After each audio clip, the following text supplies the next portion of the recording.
I'm Mason Clark, Senior Analyst and Russia Team Lead at the Institute for the Study of War. Today, I'm talking about Wagner financier Yevgeny Prigozhin's armed rebellion on June 23rd and 24th and the future of the Wagner Group. Prigozhin's armed rebellion has its roots in his long-running conflict with the Russian Ministry of Defense to retain his control of the Wagner Group to ensure his own political and possibly physical survival. On June 10th of this year, the Russian Ministry of Defense announced all irregular units, including the Wagner Group, must sign contracts subordinating them to the Russian Ministry of Defense by July 1st, as part of an ongoing campaign seemingly backed by Putin to centralize control over all Russian forces fighting in Ukraine. Most forces began, willingly or not, signing these contracts in mid-June. Prigozhin, however, viewed losing Wagner as a semi-independent group as an existential threat to himself. He attempted to negotiate with the Ministry of Defense throughout June while escalating his rhetoric, criticizing its conduct of the war in Ukraine, and framing Wagner as the only effective fighting force in Russia. He also likely began planning for an armed rebellion if necessary, stockpiling equipment and preparing for movements. Prigozhin set final conditions for his rebellion the morning of June 23rd, claiming that the Russian Ministry of Defense and unnamed oligarchs misled the Kremlin into invading Ukraine in order to gain glory for themselves and economically dominate Ukraine, framing himself as a true patriot, trying to push back on the corrupt leadership of the Ministry of Defense. He launched his rebellion late on June 23rd, using a almost certainly faked video that claiming that the Russian Ministry of Defense conducted a missile strike on Wagner personnel. Wagner forces quickly moved from their permanent bases to surround the Southern Military District headquarters in Rostov-on-Don in southern Russia and began moving towards Moscow in several columns with armored vehicles and air defense systems. Russian security forces were very slow to respond, in part due to surprise and in part because most forces are in Ukraine or were previously destroyed. Rosguardia, the Russian National Guard and essentially an internal security force for Putin, units activated, and there were reports of Russian military conscripts deploying in Moscow, but Wagner forces met no resistance in Rostov and easily surrounded the Southern Military District headquarters. They were met by at least accepting security personnel and friendly civilians throughout Rostov and on the march to Moscow. Later in the day on June 24th, Russian Air Force helicopters attacked the Wagner column heading towards Moscow and may have inflicted casualties on Wagner personnel. Wagner units shot down 6 helicopters and 1 transport plane, one of the deadliest single days for the Russian Air Force of the war in Ukraine to date. Prigozhin's likely intent was to secure defections of key Wagner-favorable generals in the Russian military, such as Surovikin and Teplinsky, as well as have entire Russian military units go over to his side. As I noted, Wagner occupied the Southern Military District headquarters with ease and began advancing on Moscow and likely could have reached Moscow had Prigozhin ordered them to do so. However, they would have lacked the strength to truly occupy the capital, and Putin showed no signs of immediately backing down.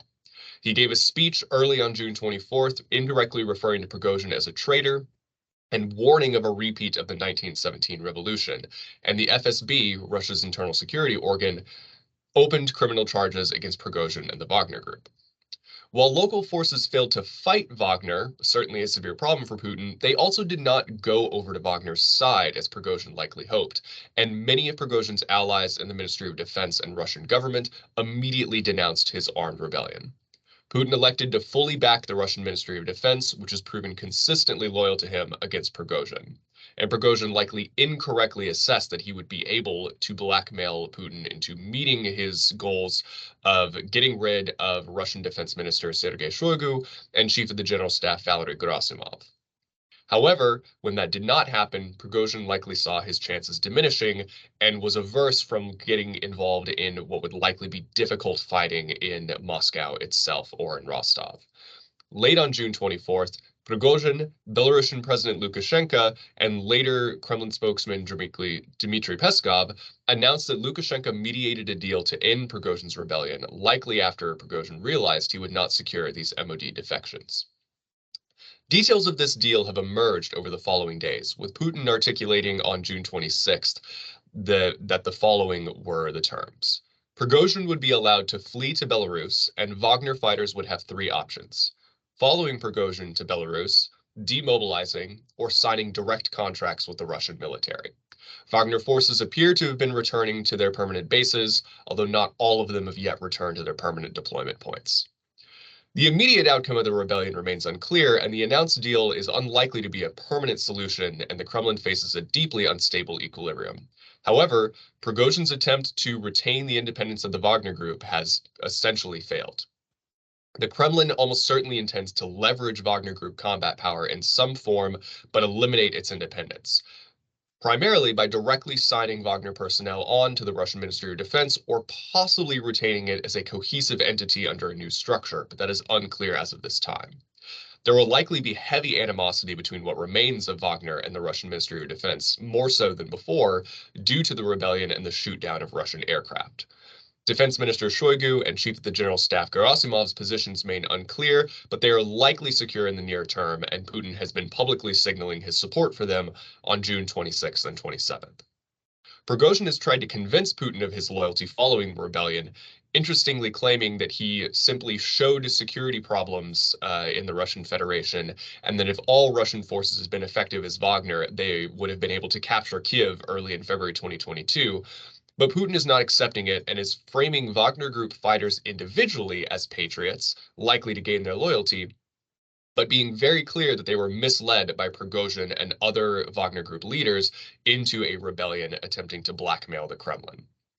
It's difficult to speculate on next steps, but this is certainly not over, and Prigozhin is not necessarily safe in Belarus, no matter what Lukashenko may have tried to negotiate. On a wider level, Prigozhin's rebellion exposed severe weaknesses in the Kremlin and the Russian Ministry of Defense that Putin must now deal with. The imagery of Russian security forces failing to stop Wagner and Putin appearing on TV to warn of a repeat of the 1917 revolution will have a lasting impact.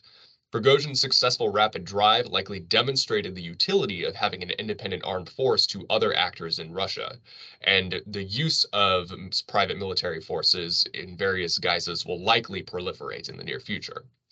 Finally, the need for Lukashenko, a foreign leader, to publicly negotiate an end to the rebellion made Putin look incredibly weak, though as I noted, Prigozhin is unlikely to be safe in Belarus if Putin goes after him.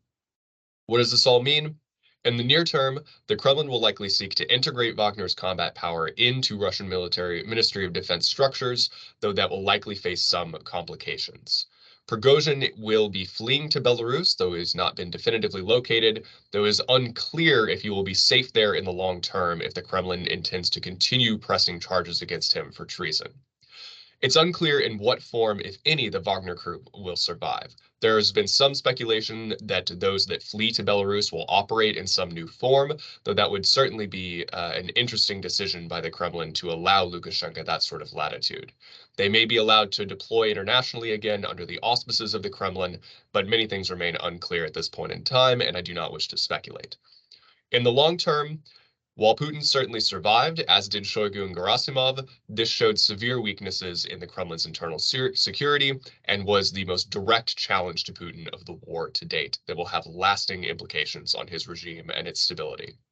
For more, make sure to continue following the Institute for the Study of War and our daily updates on the situation and the wider war in Ukraine.